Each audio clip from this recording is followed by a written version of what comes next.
Será que conseguimos provar o nosso coração ao invés de provar o coração do outro? Mas por que essa pergunta, né?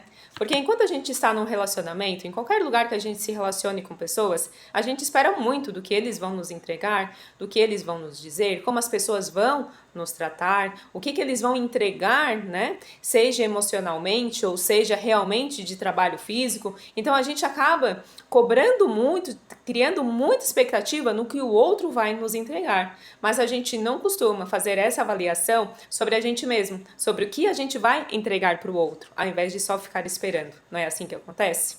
E quando a gente se depara com a segunda carta aos Coríntios, escrita pelo apóstolo Paulo, a gente vai ver justamente esse assunto. No capítulo 13, o apóstolo Paulo ele vai nos dizer o seguinte: examinem-se para ver se vocês estão na fé.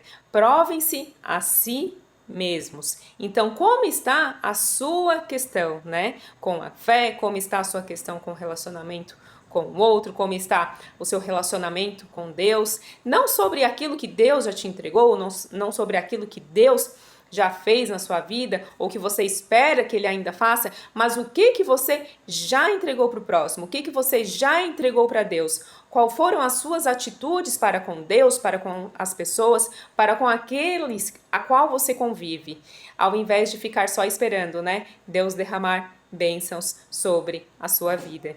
Então o apóstolo Paulo ele faz uma reflexão muito interessante sobre esse assunto, né, sobre a gente provar assim a nós mesmos, né? Então ele vai dizer assim: não para que outros vejam que temos sido aprovados, mas para que vocês façam o que é certo.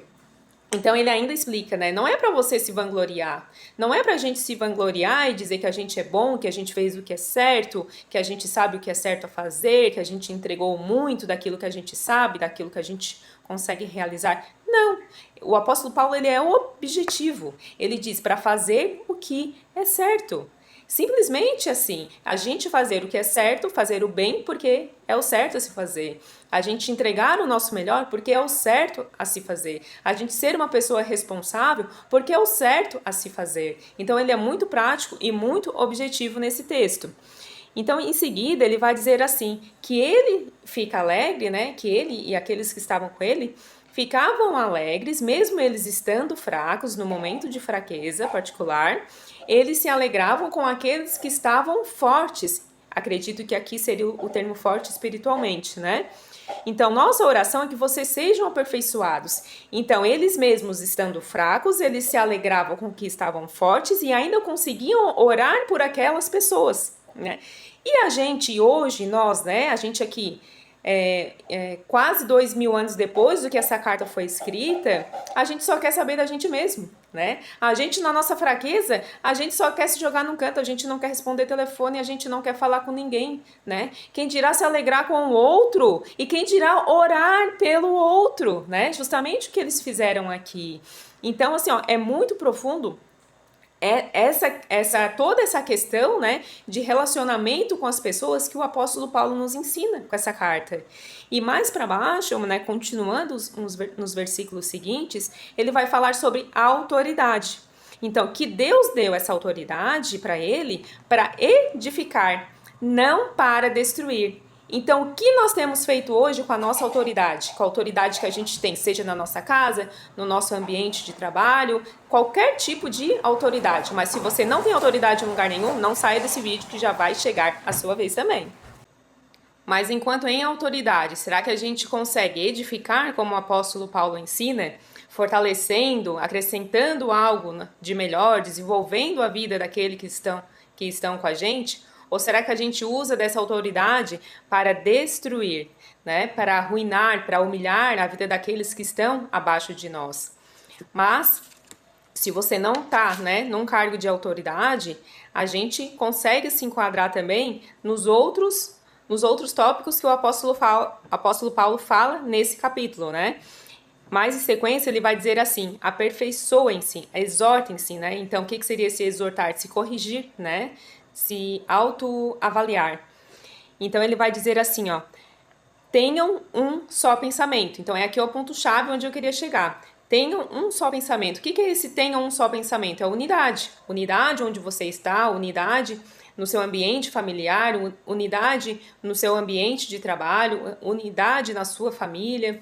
Então, unidade, o mesmo propósito, o mesmo pensamento em comum naquele ambiente onde você lidar com pessoas. Senão, esse ambiente, ele não vai para frente, né? Então, o que a gente entende assim? Se o pensamento é, vamos trabalhar e colocar a mão na massa, ok? Vamos lá, trabalhar e pôr a mão na massa. Não, agora é época de economizar, ok? Vamos economizar. Agora, se o pensamento é assim, vamos ver qual é a necessidade do próximo e ver o que a gente pode ajudar, ok? Vamos atrás, vamos ver a necessidade do próximo que precisa de algo, alguém que trabalha com a gente, ou alguma criança, ou no seu ministério da igreja, se vocês têm, né, aquelas pessoas que precisam de ajuda ou que vão atrás, né, de quem precisa de ajuda, então, ok, vamos, né, ver qual é a necessidade dessas pessoas, das necessidades da nossa família, do nosso ambiente de trabalho, ver as necessidades do nosso ambiente, né, de igreja e vamos colaborar.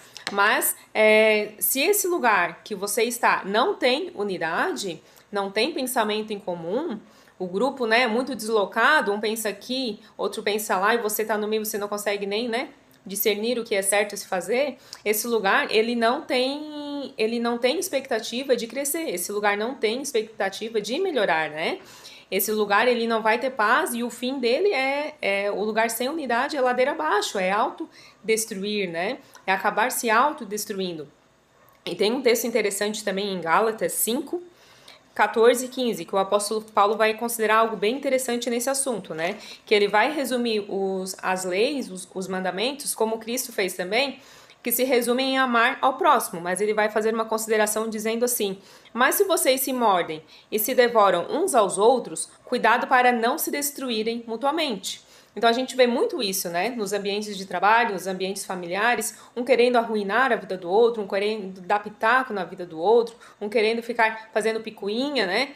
Com a vida do outro, cismando com a vida do outro, em vez de, né, de se autoavaliar, como o apóstolo Paulo fala, como se aperfeiçoar, como se exortar. Não, fica preocupado com o que o outro está fazendo, deixando de fazer, né? Então qual é o fim? A destruição. Né? Não vai ter expectativa de melhorar esse relacionamento, né? Seja familiar ou no seu trabalho. Então, vocês que se mordem e se devoram uns aos outros, cuidado para não se destruírem mutuamente, porque, né, lugar que não tem paz, ele vai morrer, ele vai, né, se destruir.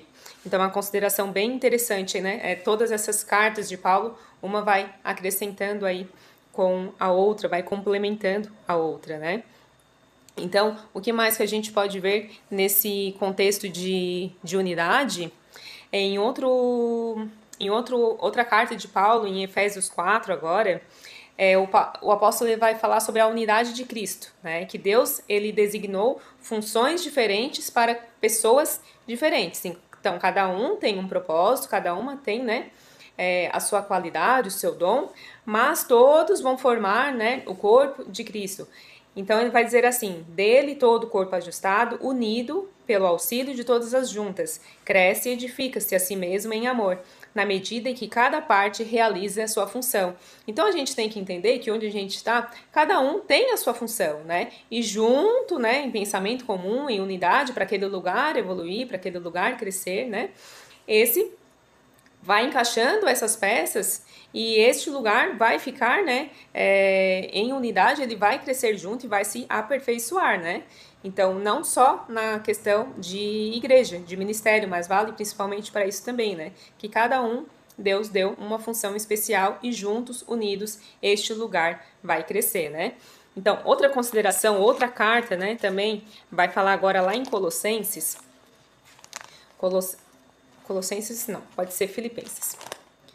Em Filipenses a gente vai ver assim, Filipenses 2, em sequência, tá? Ele vai falar assim: completem a minha alegria tendo o mesmo modo de pensar, o mesmo amor, um só espírito e uma só atitude, né? A gente pode ver o mesmo sentido de uma só unidade.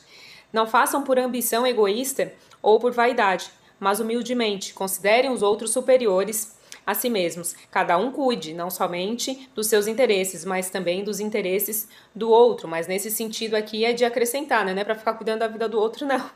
É para acrescentar, né? sejam a atitude de vocês a mesma de Cristo Jesus. Então, quando a gente olha para Cristo, né, e quando a gente olha para o apóstolo Paulo vai dizer assim, sejam meus imitadores como eu fui de Cristo, né? Então, a gente vê que Cristo é o maior exemplo que a gente tem de tratar o outro, né? Que ele não distinguiu pessoas, ele não distinguiu classes, né?